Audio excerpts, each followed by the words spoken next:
So I have been fortunate enough within my 10 years, I have never had a bad boss. And I know, Really? yeah, I've never had a bad boss. A lot of people will say, I worked for this person, I hated them. Maybe I just have an easygoing personality, could be, but ultimately I'm very lucky to say everyone who I have worked for has helped shape me, helped me to get where I am today. So I think that was a stepping stone for me when I went into leadership, and the folks who I worked for, I felt like they were actually invested in me, not what I could do for the company. They would really say, hey, what are your strengths? Let's play on that. Where are your areas of opportunity? Let me help you develop those. What are you not comfortable doing? Let's get you comfortable doing that. So I would say that was a big part of helping me develop who I am when I was in leadership and how I supported others. I never wanted to be that person where people said, oh my gosh, I hate my boss, because I had never experienced that.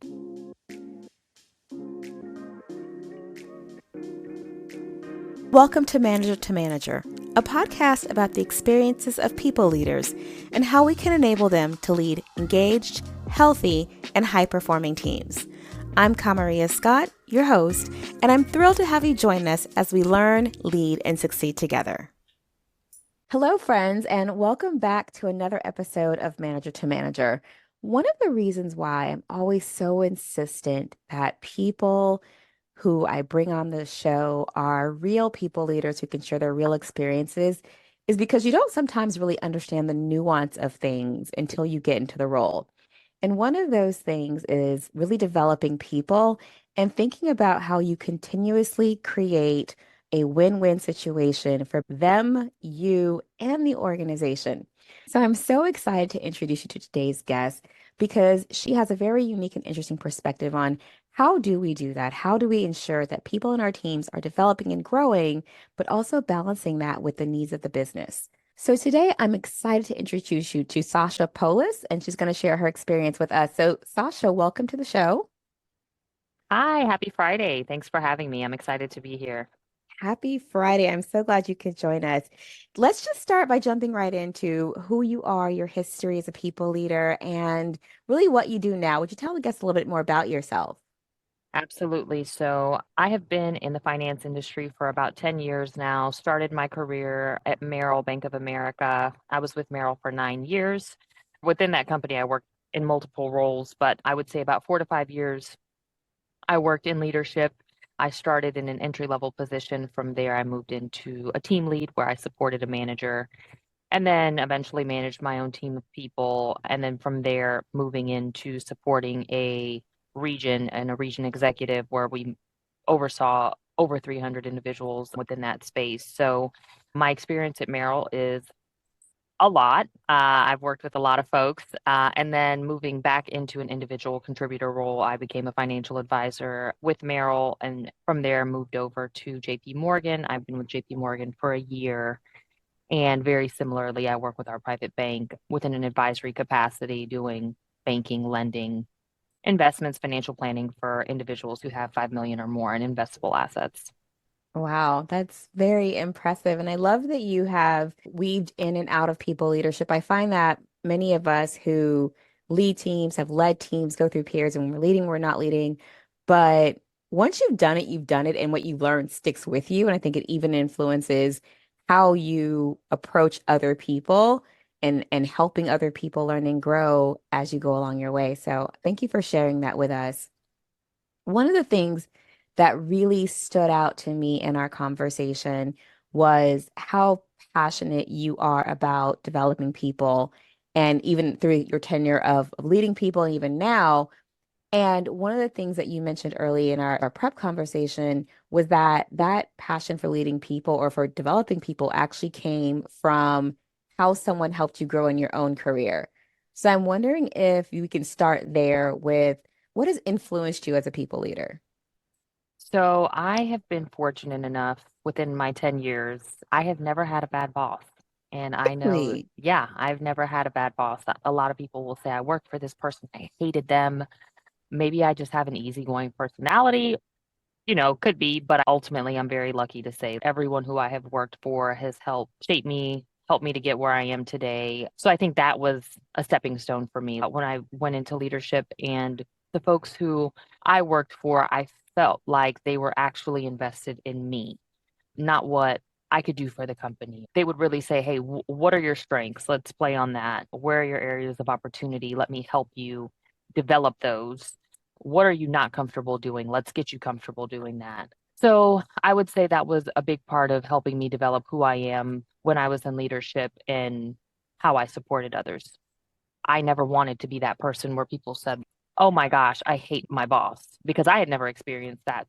I want to pause there just for a minute because I think you said it and recognize it. It is rare for someone to say, I've never had a bad boss. Even for me, I've had ones who have been really inspirational and some who I was like, I don't want to take that into my personal leadership. But there is something so profound about the impact that our people leaders have on us in framing for us what we want to then pay forward and take on to other people. So that's a really interesting takeaway. The other thing for me from what you said, though, is that good bosses are not unicorns. I think if you peruse LinkedIn long enough, you might think that there's just this epidemic of poor leadership out there.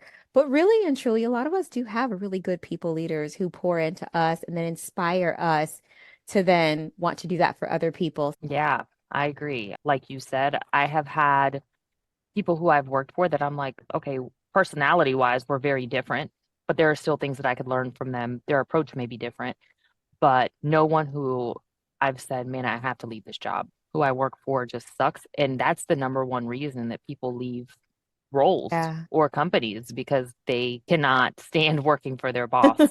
So yeah, I've been fortunate enough to never experience that. I love that. One of the hallmarks for me of someone that I worked for that was really wonderful was her ability to push me and to put me in situations that maybe made me a little uncomfortable, but I grew by leaps and bounds. So was there an experience that stands out to you where someone really poured into you and was pivotal in this is how I'm going to this one particular thing, this is how I'm going to bring it to life for my team? Yes. So I started in leadership when I was 23, male dominated space. 12 peers. I was the only woman. I was the only person under 30 years old.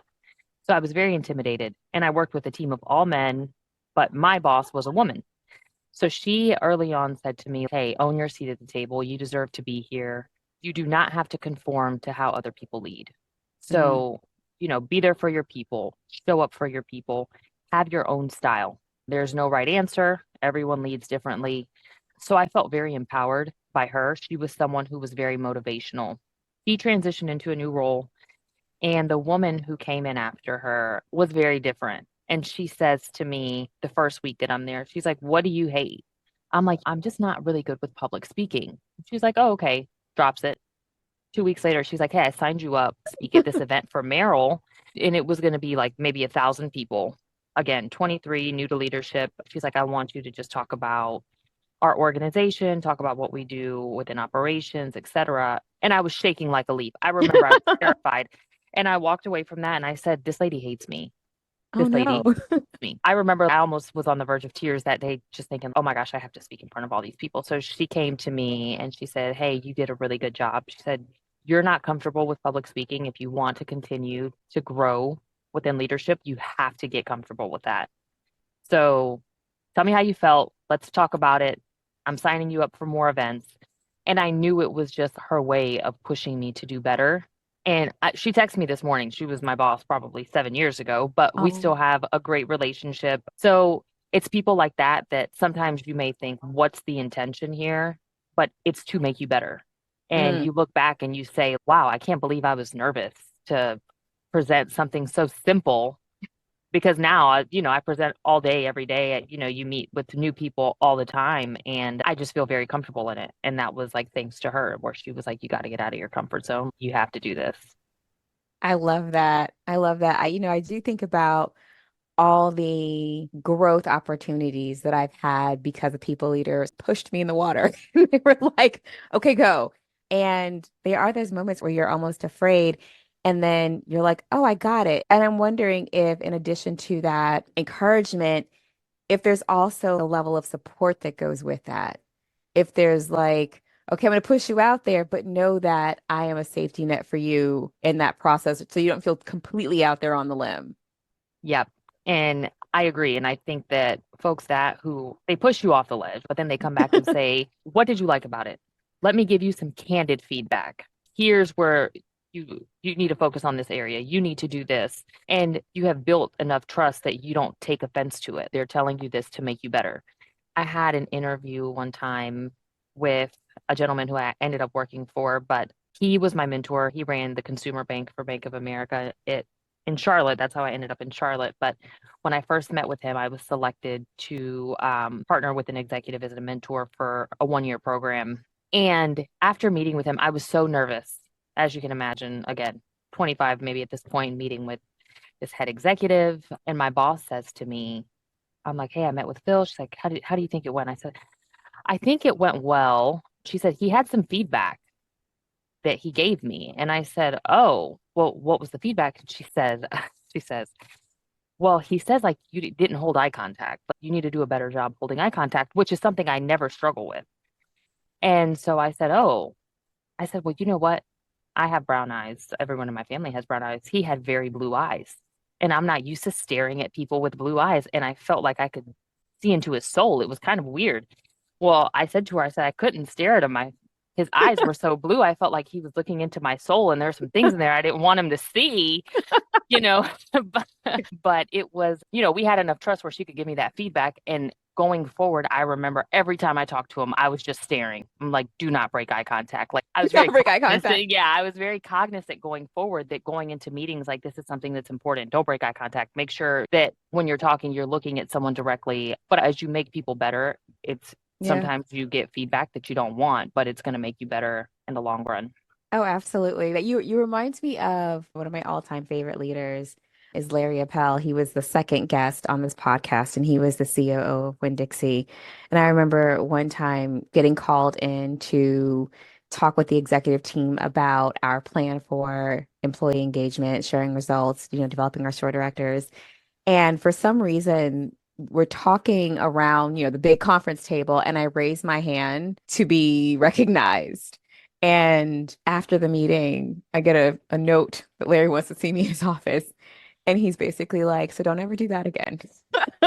He's like, when you're in the room, even with executives, you have every right to command the space and to have that presence and not ask for permission. And he was like, did you see anybody else raise their hand? And I was like, no. But that feedback, it really helps me to own a room with whoever I'm in to be like, no, I can command the same space and the same airtime. So I remember that and I appreciate that for him. So let's talk Yeah. about we have these moments that we've had with people leaders who have influenced us or shaped us. And now it's our turn. We become a people leader and we see in our people potential, we see talent, we see where they could be and grow. And it's our turn to start to then develop them. How do those experiences now start to play out now that you're the leader? So I would say because of my experience, again, that's what really helped me lead a team. When I started leading my own team, it was about 20 people who I was managing. And people say this all the time, and it's very cliche, but I think it's true. There is a manager and then there is a leader.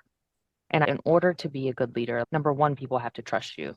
You have Mm, to build genuine relationships. You have to ask them, how's your family? What's important to you? But I think number one, understanding what's important to people. And number two, understanding what motivates them, right? Because not everyone is motivated by a bonus. Some people hmm are motivated by recognition. Some people are motivated by time off. Like, yeah, I'll perform for you if you give me a half day off on Friday once a month. Just figuring out what motivates people and trying to find a way to meet them there. And like I said, just genuinely building a good connection where you can have those candid conversations where you can give people feedback and they know that it's coming from a good place. Because if someone doesn't know you or they don't trust you and you're like, hey, that really sucked, they're just going to think, oh my gosh, my boss hates me or I need to find another job. So that's important, just having open communication. And one thing I've always learned is as a leader, you should conform to your team and Mm, how they want to be led. Some people are like, hey, I only want to meet with you this many times. I'm doing what I'm supposed to be doing. I don't like feeling micromanaged. And then there are others who say, hey, I want more meetings. I need more support. I need your advice on XYZ. And I think a good leader shouldn't make people conform to their leadership style. They should conform to the people that they lead. I couldn't agree with you more. In developing people leader programs, I would always tell them a good leader is somebody who can do all of these things. You can give feedback, you can develop people, but an excellent people leader is somebody who can do all of these things and adapt them to who you're leading. And everyone is so different. Thinking about something even as simple as one-on-ones, I remember originally having one-on-ones with my team and realizing that not everybody wants to talk to me for an hour. Some of them want to pop in, they want to have their to-do list or checklist of things that they do, and they want to leave. And then some of them, they want to have their whole entire hour. They want to talk about hopes, dreams, aspirations, all the things. And what I found was that some of my team members have a high need for affiliation or they have a high need for collaboration. And so they want to spend that time together. And some have a high need for autonomy, or some are so seasoned that they're just like, I just need to check in, high five you, and tell you what I'm going, what I'm doing, and they go on. But even something as simple as that, it's the flexibility, but it's also what you said about taking the time to know who needs what and how they need for you to flex for them. So I'm curious as to your own techniques, or so you're leading a team. What's the process like for getting to know people, for getting to say, okay, I know this about this person, and I now know how to flex to them. So I would say with most roles, unless you're a doctor or a nurse where you're complete, this is what you went to school for, specific type roles, like something within an organization that's large that has many moving parts, most people want to continue to move up, or they may start in a specific role to get to where they want to be. So for me, when I started in leadership, it was a team that was an entry level position. A bachelor's degree was required to work within this role, but some people just saw this position as their foot in the door. And then from Hmm. there, they can build experience, learn the organization, and eventually transition. So as a leader, it's, being mindful of that and understanding what it is they want to do, right? Some people may say, yeah, you know what? I do want to stay here forever. Okay, great. Well, let's make sure that you are the best employee within this space that we can make you be. And then the folks who say, I started because I knew I wanted to work at Merrill or Bank of America, but eventually I want to be in HR. How do I get there? Hmm. So I think you hire someone, they start reporting to you early on. Those one-on-ones are like very critical. Don't move them. Don't cancel them.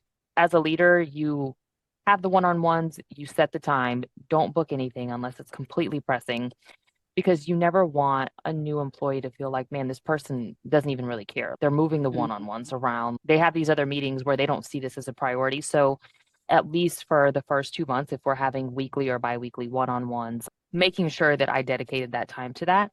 And then from there, really using that time to get to know who they are and sharing who I am and asking. People will always say, oh, I'm not sure if he wants me to do this or if you, and it's like, just ask. Yes. It's like, just ask the question, why do people live in this limbo of unknown? So very early on, I'm like, ask me if it's not a dumb question. If you're wondering if this should be this way or this should be that way, just ask me. Let's have very clear lines of communication, setting that early on. And then understanding, like, hey, talk to me about your goals. What brought you to Merrill? What is it that you want to do? Where do you see yourself in 5 years? And I would actually have my team create a 5 year plan. Really? Would, yes. I love that. Tell me more about that. So in our one-on-ones, I would say, hey, where do you see yourself in 5 years? I want to know everything. You want to buy a house, you want to be married, you want to have your first kid, share it all. I want to know where you see yourself in 5 years, where you see yourself in your career. If there is a role within the organization that you feel like, okay, I want to go from this role to then working in accounting, and then accounting is going to get me to wherever it may be, like just outline it so I can have an idea of who is this person? What do they like? What are their goals? What's their Yes. vision? And then as you move forward over time, those are easy check-ins. Like, hey, how's it going? I know that on your, Hmm. a year ago, you told me that you were looking to get married. How's it going? I see you're engaged. I'm so happy to see that for you. Things like that where you can really build trust. But I have an idea going into this. Who is this person? What's important to them? I think that sometimes it's just so much more than understanding someone within a job or the scope of a job. Yes. Get to know them and who they are. And I'm the kind of person too. Here's my personal cell. If it's after hours, if I don't answer, I'm maybe busy with something, but I will certainly give you a call back. Or the Yes. end of the day, I'll send you a text like, hey, are you still awake? I saw that you called me XYZ, but I think it's important to be available too. So that was something that I always stressed. That was really my process is like they I start, love it. Set those one-on-ones, keep them. Tell me what's your 5-year plan. Help me get to know you. Share mine. Hey, where do I see myself in 5 years? And if someone says to me, hey, I plan to be in this role for 2 years, great. 2 years, I don't want you reporting to me, and you shouldn't want to report to me. Let's get you to Yeah. where you want to go within the organization. And that's what makes me someone who's helping develop you as well. Yeah. Hold me accountable, and I'm going to hold you accountable. Let's both make sure that we meet each other in the middle to get you to where you want to go. Here's what I love about that. I love the intentionality of the 5-year plan. I think one of the places where we may not do the best job is seeing people as whole people and realizing that there really is no differentiation from Kamaria as a human being and Kamaria as an employee, and Kamaria as a manager. Now, there's some things that I might curtail here or there, but the reality is, whatever my real hopes, dreams, and aspirations are, they do come to work with me. And so the more that my people leader understands that, the more she's able or he's able to help me guide my career and do the right things. And I remember speaking to one of my own managers and just saying to her, literally the first day that we met in person, and I want to say, gosh, this might have been 2017 or 2015. And we were talking, and she asked me, what are your goals, dreams, aspirations? And I said, I have a son who's in maybe middle school or like getting ready to go into high school. And I said, when he turns 18, I want to be able to take more liberties with my career. I really want to be a consultant and really help people outside of being in an organization. And it was an interesting thing to say to your boss on your first day of like meeting her. In a few years, I don't actually want to work for you at all. Yeah. Like, that was a brave conversation. But, as I worked for her, I could tell that she understood that. And so the things that I was able to develop and do were in service to me being able to have this larger vision for myself.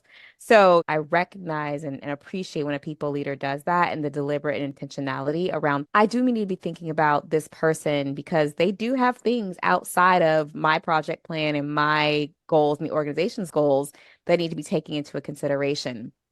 So Yep. I'm wondering, we do know people, they shouldn't want to report to us in 2 years or 5 years. We want them to move on.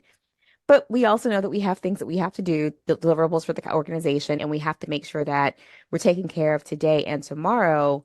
How do you go about then cultivating the right accountability, the right understanding that helps them say, okay, I know that you have goals. I want to help you meet them, but we also need to worry about today as well. Yeah. So I would say, just back to the folks who I have worked for, we built such a strong level of trust. I could lean on them for so much. Like my current manager now, he is like the hardest working man I know. He works so hard. And I can reach out to him and say, hey, I have this person who I'm transitioning into a client. I would love to have you in the meeting if you can make it. And he's like, done. If there's nothing on his calendar, he makes himself available. So he shows up for me. I know that I can count on him to show up for me. And in turn, as someone who reports to him, I will do whatever I can to always make sure that I'm doing my best so that he looks good too. So Mm-hmm. I never want to let him down. If I have a deal and I'm like, oh my gosh, what if I don't close this? Like, what's Matt gonna think? I'm always thinking, oh man, I don't want to let my boss down because he has poured into me so much that I want to make sure that I'm not letting him down. So I think that when you create a culture like that and you set very clear expectations, like, hey, I'm going to help you get to where you want to go, whether it's staying within this line of business or moving or whatever it may be. But here's what I want from you. And just telling someone it's very clear, it's clearly outlined. This is what's going to make you good, but this is what's going to make you great. And if you're Mm-hmm. great and you want to get to this next place, you can certainly get there, but this is what it's going to require. Yes. And I think that when you create buy-in from an employee, it makes it a lot easier to get people to perform and treating people like adults. You're an adult. I'm not going to micromanage you. Here's what it is. We have our one-on-ones. I'm going to check in with you. I'm always available, right? So if there's anything outside of our time that's scheduled, like that you need me, reach out to me. You have my cell, send me an email, ping me, whatever it may be, like however you choose to communicate. But I think that back to like the trust factor, when you build that and you have those open lines of communication, you make it very clear what's required. People will want to show up for you and they will want to Yeah. make sure that they're not letting you down. And I think that's how you create a good culture. What I hear you saying is it really is about making sure that there's mutual reciprocity in that relationship. The more that an employee, someone on your team feels like you are there for them, you're going to support them, you are aware of and aligned to their goals and aspirations, the more they're going to also give that back to you because they're going to be like, this is a relationship. This is give and take. I'm recording an episode where a COO literally flew from Tennessee to Florida to watch a 5-minute presentation of her direct report. Wow. And you think about that level of support. And so in interviewing direct report, she talked about how she would probably cross the earth, moon, and stars for her leader. And a lot of that dedication and loyalty shows up in her work product. I want to do the best work I can do because I want my people leader to look good and I want to give back what's been given to me. So I think that's what I'm hearing in what you're saying is that trust is about, even for us as people leaders, sometimes we have to give first Yep. before we even get back from the employee, or even before we can start setting expectations for them in terms of their performance, or like asking them to put their future in our hands. Yeah, I completely agree. I think trust is the first part. And you mentioned it earlier. Yes, people work for you and they work for this organization, but we always have to remember that people are people and real life happens and we have to be flexible. Companies require certain things. You make that clear. Hey, if this is a role where you have to clock in by, 8 a.m. and every day you're getting here at 8:10, let's talk about it. What's causing you to be late? What can we do within the business? It's not going to, like, obviously, I can't let you come in at 10 a.m., but like, Right. what can we do to help alleviate that? So if someone's like, hey, I have 3 kids, I'm dropping them off to 3 different places in the morning, the 8 a.m. is really tight for me. Is there a way that I can't take a lunch and then I can come in at 9 and then just work my 9 to 5? And, my lunch is essentially the 8 to 9 window. Yeah, if we can accommodate it, let's make it happen. But understanding that there are single parents out there, are people who are taking care of their parents or, they're caregivers for other things or they have other commitments. We have to understand that. And we can't just say, okay, well, you can't work my 8 to 5. I'll find someone else who can. If there's flexibility, offer that. Hmm. Offer it because we all have real life too. And I think that that adds a lot of value when managing and with direct reports. I've had people who have said to me, oh, I got an offer and it's a third more than what I'm making here, but Hmm. I don't know what the culture is going to be like. I don't know if they're going to be flexible with me. And they're like, the money may not be worth it because I don't know who I'm going to work for. And it's so true. Like when you work for someone that you like to work for, Yes. you have to take all of that into account as to your day to day. You're spending so much of your day at work. If you're going into that could be a heavy weight for someone in making decisions and really saying, I am going to stay here for a long time because I've seen what they've done for me. Yeah. The more I listen to you, what comes out to me is the power of creating an individualized work experience. And so, with all of the people that we lead, and even building on the knowing your team, knowing their values, knowing what their priorities are, knowing their 5-year plans, all of that is in service to us being able to personalize the work experience, which I think people even now more than ever, especially like this younger generation, they're so used to all their technology being personalized to them, all their experiences being personalized to them. And so there's the expectation that their work life will also be personalized to them as well, which can be daunting for us as people leaders. It's a nice to have and receive, but I do know that it can be stressful and it can be taxing on us as people leaders to figure out how to do that. So when you're thinking about the personalized work experience and giving that to each person on your team, are there any tips or best practices that, from your own experience, have helped you to do that without losing control of the ship as you're trying to make sure that everyone's needs are met? So it's funny you say that because I had a situation where I was looking at an accommodation for someone, and my peers were like, man, if you give this person an accommodation, a bunch of people are going to ask for accommodations and XYZ. A lot of people like working in 8 to 5. Ultimately, you tell someone, hey, the job's 8 to 5, and they're like, oh, I don't have to work weekends. I get holidays off. Cool, no problem.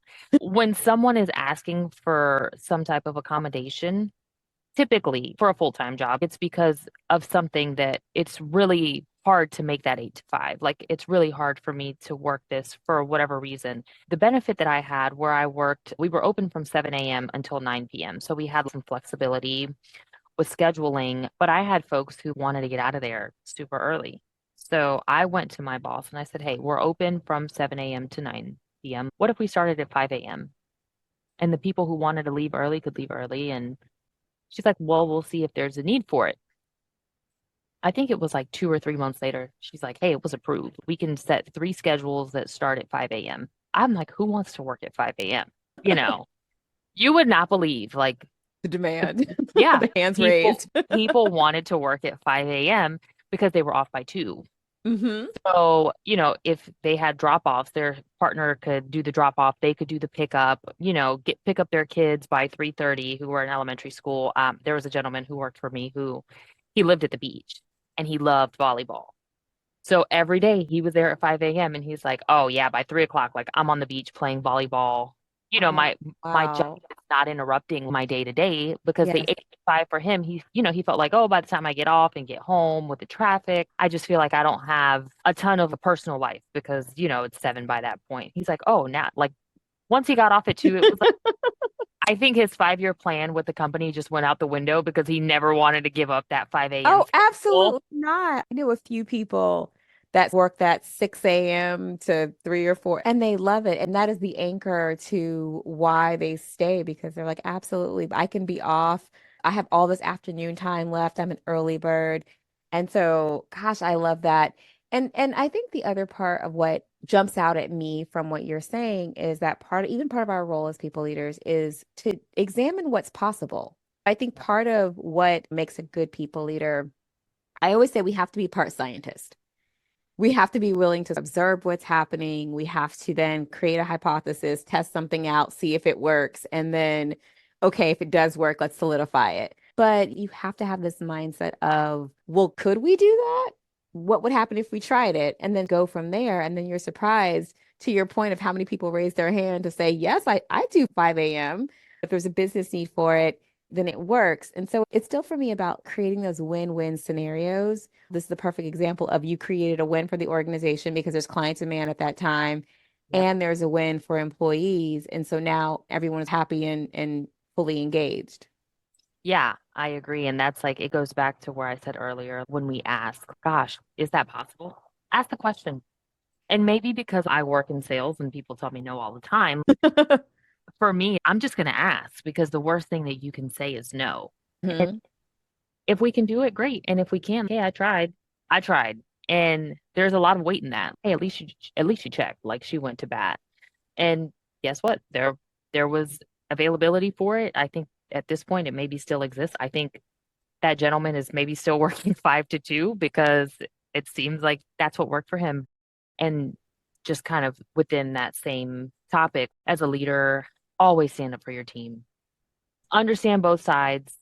I had a boss when I was in Charlotte as an advisor. He was tough, right? He was a tough guy. He was very tough, but where people really loved him was he will go to bat for you no matter what. Obviously, he's going to understand both sides, and if you're wrong, he'll tell you you're wrong. Yeah. But if truly there's something that you're like, hey, I don't know how this happened, he's like, I'm going to go and I'll show face for you. And I think that's so important. Understanding a certain situation and standing up for your team and being the face for them and say like, hey, I'll handle it. I think can really go a long way. And ultimately, we want to like the people that we work with and we want them to like us. So, Yes. at least for me. It's- No, I think I too I want to like the people I work with. I want them to like me too. And I also find that, when we genuinely like each other, and that's not to say that you have to love everybody, but even the difficult conversations are easier. Going back to what you said about trust earlier, which is I find that I could tell my team almost anything. I could give them any amount of feedback because they trusted that I had their best interest at heart. I would say they liked me. But that like wasn't popularity. It was, we can do great things together. We have a mutual respect for one another. And I do think that sometimes there can be conversation around it shouldn't be important for you to be liked as a people leader. But I think it is important. And that doesn't mean that you're not focused on results and you're not focused on what you need to get accomplished. But it means that you're able to cultivate a positive working relationship where people acknowledge that they're spending most of their time with their second core team Yeah, and they're not actively trying to run away. right. Speaking of that, then, cultivating that working experience where people really genuinely enjoy working together, how do you go about doing that? Because I think now we have I'm gonna call him Ted. We have Ted working at 5 a.m. and we have some people still working till 9. How do you go about making sure that you're creating that work environment where people are genuinely enjoying working together? So one thing that I always did was team meetings as well, like just having team meetings, whether it was, once every 3 weeks, once a month, like really just depending on the demand. But it wasn't ever outside of once a month. We always had one at least once a month. So what I would do within that time, and I think we had talked about this initially, was a personality test, having everyone take a personality test and like understanding why certain people are the way they are. Like, have you ever asked someone questions like you're trying to have those conversations and they're just giving you like one word answers and they're like, Yes. "Oh, you're from Jacksonville." Yes. "Oh, that's great. How long have you lived here?" "5 years." "Oh, that's awesome. Like, where'd you live before?" And it's like really hard to like, and I will talk to anyone. Can put a clown in front of me and we'll sit and talk for 2 hours. Like, I will talk to anyone. So sometimes when I'm having like that hard conversation, I guess, trying to talk to someone and like they're just not reciprocating conversation, it may not be because of anything else outside of like that's just their personality style. That's how they are. You're asking them a question, they're giving you an answer, but they may, like they're answering what you're asking them essentially. Yes. So some people may like, oh, gosh, well, she doesn't like me. I guess I'll leave her alone. Like, well, that may not be the case. That's like her personality style, and that's how she is. So one thing I did was, like I said, just going back to understanding the team was a personality test. So one of our team meetings, I had everyone take the personality test, and I'm like, all right, let's talk about it. And it's like, oh, okay, yours came back introverted. I can see that. Yours came back extroverted. Okay, I can see that. Yes. And but it created just a lot of conversation amongst the team. Like, okay, tell me what's yours? What does it say about you? This is what it says about me. But helping everyone kind of understand each other, I guess. And then I Yes. I remember like having everyone go around and say, okay, what do you think? Like, do you think that it's right? And they're like, and some people are like, oh gosh, this is spot on. And other people are like, I don't know about this one, or. But it created a good conversation because now everyone's talking about what they scored on this test, where their personality traits may be, et cetera. So I would always try to do things like that. And then making sure like we were collaborative. So like as far as like team building events, I would try to do things like within our team meeting space. So like a cook off and I'd like take a poll like, okay, you always say that you make the best pasta. You say you make the best rice. You say you make this. Let's have a team cook off. Or creating things that were Oh, I love fun, that. but not necessarily always having to do things outside of the office, Mhm. adding time commitments because some people don't want to say no and they're like, but I still want to spend time with my family. So I would try to do a lot of that. I would do things like I brought in everything to make coffee because we had our 5 a.m. people who would come at 5 a.m. and then we had people that worked till 9. So like I mean, you if to be I did fully like caffeinated. yeah, but usually like between 1 and 2, everyone was there. So I created a coffee bar. It was a coffee cart and I would have them make coffees for each other. So I'm like, okay, you're on coffee duty this Oh, I love time. that. And so they would do like these iced coffees. They're like, okay, what do you want? And then they would tip each other sometimes, which I thought was really funny. But we would do things like that just to keep it fun. And then I would try to do things outside of the office, right? Like, let's say we would meet quarterly as a team on a Saturday or a Friday night. But I would always tell the team, hey, please feel free to bring your plus one, bring your kids. People can bring their family where it doesn't Yes. necessarily feel like now I have to spend more time away from what I'm doing to be with work people again. And it's more like, oh my gosh, you always talk about your husband. It's great to meet him, Yes. like it, or your kids, or whatever it may be. Like, and then you can put a face to a name. Oh, I heard so much about you. And just things like that where it's a lot easier to have folks want to attend because, hey, bring your wife, bring your husband, bring your kids. Everyone can come and it's an hour or two, but it's going to be fun. And if you can't come, like completely fine too. Never trying to make anyone feel bad if they can't make it. I get it. It's the weekend. Like, Yeah, no, I love that. Again, what I love about that is the individualization of that still. It's, hey, I'm trying to create something that makes sense for everybody. If you can come, great. If you can't come, great. If you want to come by yourself, great. If you want to bring your family, also awesome. But just, whatever you need to get from the experience and the balance of saying, sometimes we'll do it outside of work and sometimes we'll do it in work so that we are acknowledging that we still have work to do, but we have outside lives and we have other priorities and honoring that. So I love that. So my last question to you is if you think back to all of, your experiences, and I'm sure you will float in and out of people leadership in your career, how would you like to be remembered as a people leader? So if someone says, I reported to Sasha and this is what comes to mind when I think of her, what would you like that to be? I would say for me, authentic. I am who I am just through and through. I'm never doing something to check a box. I want to genuinely get to know you. I want to genuinely get to know what's going on in your life and caring with integrity. I guess those are a few things, but like always That's just okay. acting out of integrity and just being authentic to who I am. Like you said, like in leadership, everyone's not going to like you. And some people may say, like, I don't really like working for her. She's whatever, whatever, whatever. That's fine. But let's still have a good working relationship. And whatever I can do to make sure that we have a good working relationship. For me, like I said, I'm going to do what's in my heart. And like I want to always know who's working for me. I want them to know who I am. I want them to know, like, hey, if you don't like that, tell me. And Yes. if I don't like that, you tell me. Like, because that way it just makes everything so much better. Day to day, I think is really how you can create a good work environment. And like I said, I've always had one. And maybe I'm the one who's just maybe pushing this onto my managers. I don't know, but You are the um ray of sunshine. You are the change. I love that. I I'm like, hey, this is what I want. This is what I want you to do. This is how I did it. But I would say, yeah, just very authentic to who I am and not conforming to like what people would say is a good boss. Like just doing like, hey, this is what I think is right, and I'm gonna do what I think is right. I love it. It's so interesting because even in that, I hear individuality. Now I'm so curious if we were to do your strengths assessment, if like relator or individualization are in your top 10 or top five. So we're going to talk about that Ooh, offline, but I'm so curious because I yeah, definitely hear you being authentic and letting other people be authentic and as well. So this has been a wonderful conversation. Thank you so much for sharing your yeah, experience with us and your expertise. If someone wanted to reach out to you, just to hear some really good tips or hear more about your experiences leading people, is LinkedIn the best way to do that? yeah, absolutely. So my LinkedIn, I believe, is just linkedin.com Sasha dash Poulus. So first and last name. So yeah, feel free to reach out to me. Wonderful. I will put your link to your profile in the show notes. And then for you all who are listening, I hope you got as much out of this as I did, not only thinking about how you develop your teams, but really how do you focus on individualization and creating an individual work experience where they feel seen and valued and they can bring their whole authentic selves to your team. How do you bring that to life? So if you have ideas, I'd love to hear them. Feel free to share them with me, share them with Sasha, share them with each other. And until we talk to each other next time, take care of yourselves. Thank you for listening to Manager to Manager.